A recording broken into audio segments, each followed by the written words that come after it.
Hello guys, welcome back to the Beastie Room.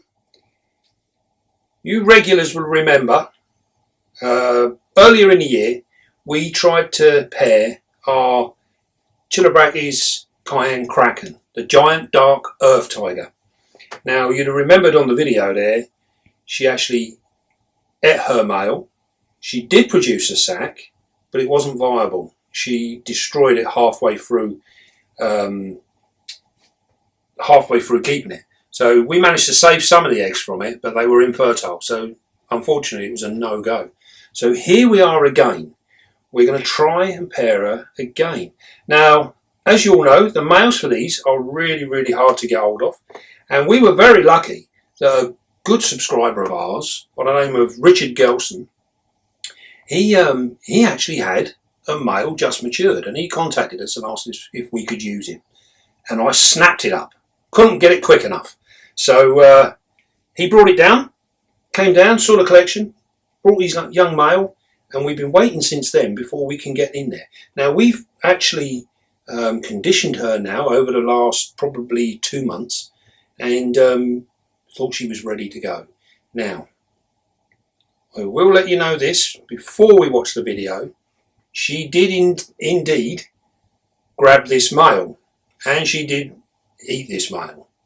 Now, this is something that's very common with the Chilobrachys. They do seem to be very hard on the males, and I'm not 100% sure whether we got an insemination or not, although it does appear that the females of this species are full on. They're very seductive towards their males, so they draw them in, and they just keep drawing them and drawing them and drawing them. And they don't seem to react until the male actually penetrates and inseminates the female. So we take this that if she's grabbed him, then he must have had a successful insemination.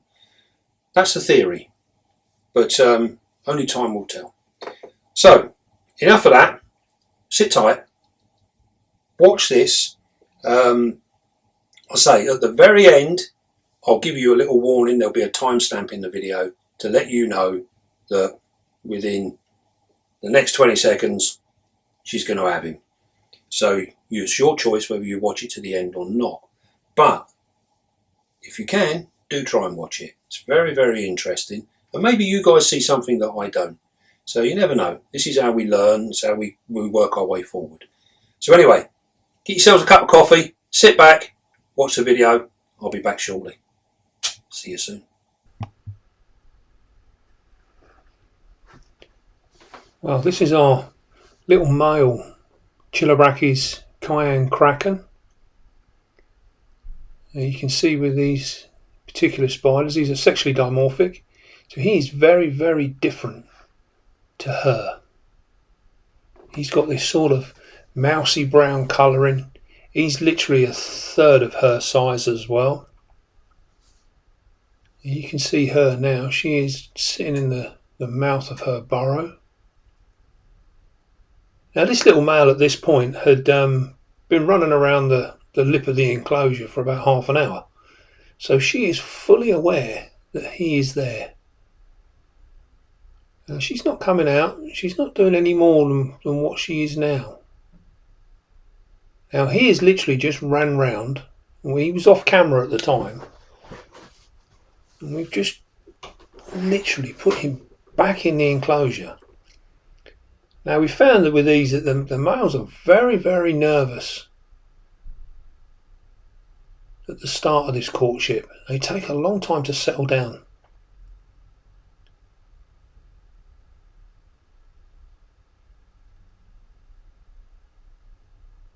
Ah, there's our male. He's literally just dropped into view.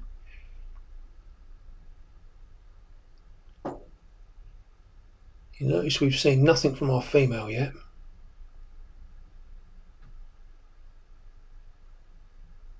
And you can see the difference in the colouring there. She is absolutely jet black, which only comes with age. This girl is probably around about 6 years old or so, and she is velvet black. Now with our little male here, he's sat here, and he's sat here for some time with no indication of doing anything at all. We're in like a stalemate. There's been no shaking, no tapping, no nothing. Ah, there we go. That right hand pedipalp, just a very, very gentle tap. Hardly anything at all. Now these guys tend to wave more than they tap. Here we go. Yep, he's warming up. Here we go. Now look at the body shake. This will be sending tremors all the way through. And here she goes. She's responding. Just listen to her tapping when she goes.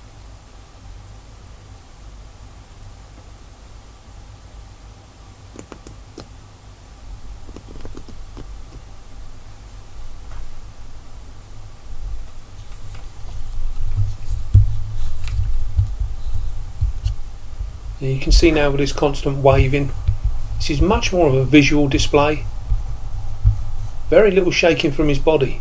The last time we paired these guys, the male was given a lot of shaking.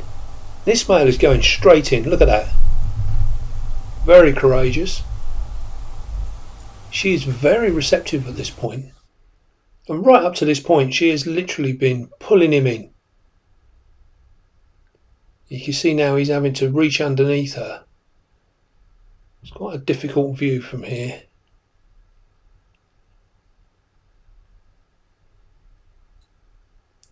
You notice how the first pair of legs are holding her up. The second pair of legs are constantly twitching and slapping the female. You see that?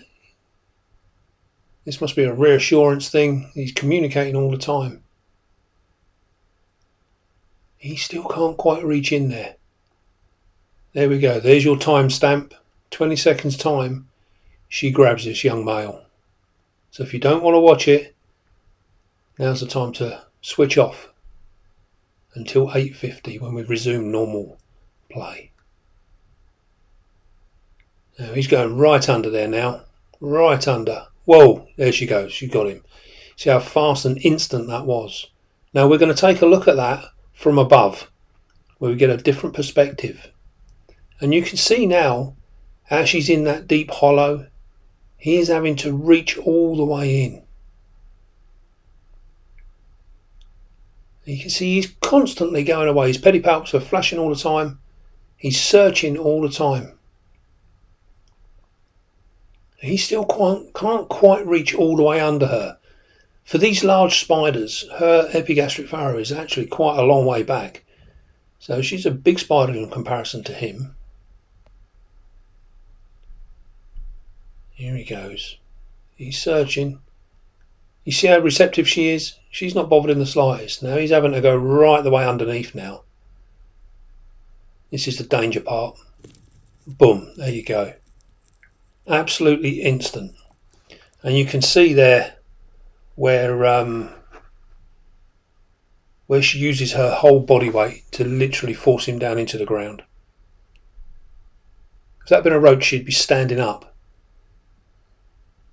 But she's forced him right down. Her feet are all around him. There is no escape. All we can hope for now is that he managed to inseminate.